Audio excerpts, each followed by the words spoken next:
അള്ളാന്റെ റസൂല് പറയുന്ന നമ്മുടെ ഏറ്റവും വലിയ ശത്രുക്കൾ ആരെന്നറിയുമോ? രണ്ട് ശത്രുക്കളാണ് നമുക്കുള്ളത്. ഒന്നാമത്തെ ശത്രു ആരെന്നറിയുമോ?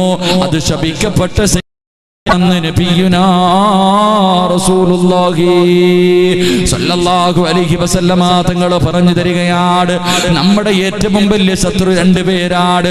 ഒന്നാമത്തെ ശത്രു ശപിക്കപ്പെട്ട ശൈത്താനാണ്. രണ്ടാമത്തെ ശത്രുവാരെന്നറിയുമോ? രണ്ടാമത്തെ ശത്രുവാരെന്നറിയുമോ? നമ്മുടെ രക്തത്തിൽ പിറന്ന മക്കളാണെന്ന് നബിയുനാ റസൂലുള്ളാഹി സ്വല്ലല്ലാഹു അലൈഹി വസല്ലമ തങ്ങൾ പറഞ്ഞു തരികയാണ്, നമുക്ക് രണ്ട് ശത്രുക്കളാണുള്ളത്.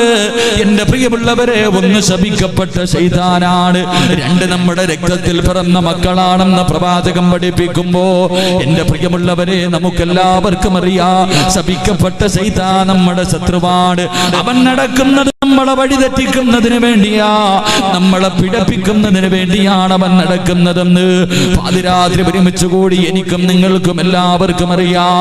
അല്ലാഹുവിന്റെ ഖുർആൻ തന്നെ പറഞ്ഞതാണല്ലോ, അല്ലാഹു തന്നെ പറഞ്ഞതാണല്ലോ, നിങ്ങൾ ശൈത്താനെ സൂക്ഷിക്കണേ, അവൻ നിങ്ങളെ വഴിപിഴപ്പിക്കാൻ നടക്കുന്നവനാണ്, അവൻ നിങ്ങളുടെ ശത്രുവാണെന്ന് ഖുർആൻ പോലും പരിചയപ്പെടുത്തുമ്പോ എന്റെ പ്രിയമുള്ളവരെ, ശൈത്താൻ ആരെന്നറിയുമോ?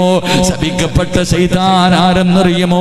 അല്ലാഹുവേ, ശൈത്താന്റെ പേര് പടച്ചവനെ ഒരുപാട് പേരുകൾ ഉണ്ടായിരുന്നു. ശൈത്താൻ ഒരുപാട് പേരുകൾ ഉണ്ടായിരുന്നു.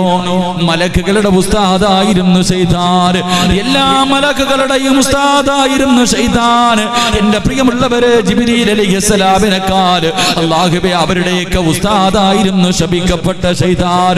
അല്ലാഹുവിന്റെ റസൂല് പറയുകയാണ്, അല്ലാഹുവിന്റെ റസൂല് പറയുകയാണ്, ശൈത്താന്റെ അടുക്കൽ, മറ്റുള്ള ശൈത്താന്റെ അടുക്കൽ മറ്റുള്ള മലക്കുകൾ വന്നിട്ട് പറയുകയാ, അല്ലാഹു പറഞ്ഞിരിക്കുന്നു നമ്മളിൽ ശപിക്കപ്പെട്ട ഒരുത്തനുണ്ട്.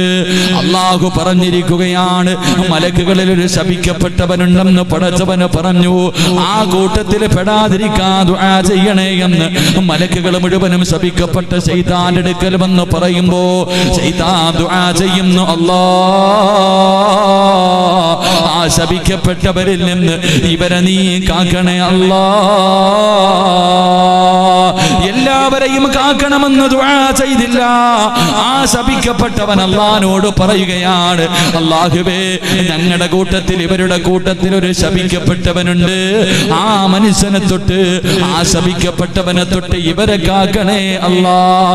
അല്ലാഹുവിന്റെ റസൂല് പറയുകയാണ്, എന്റെ പ്രിയമുള്ളവരെ, മലക്കുകളുടെ ഉസ്താദായ ഏറ്റവും വലിയ ഉയർന്ന പദവിയിലുള്ള ശൈത്താനുണ്ടല്ലോ, അവൻ എങ്ങനെയാ ശപിക്കപ്പെട്ടതെന്നറിയുമോ?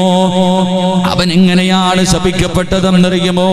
എന്റെ പ്രിയമുള്ളവരെ, അല്ലാഹുവിന്റെ ഖുർആൻ പറയുകയാണ്,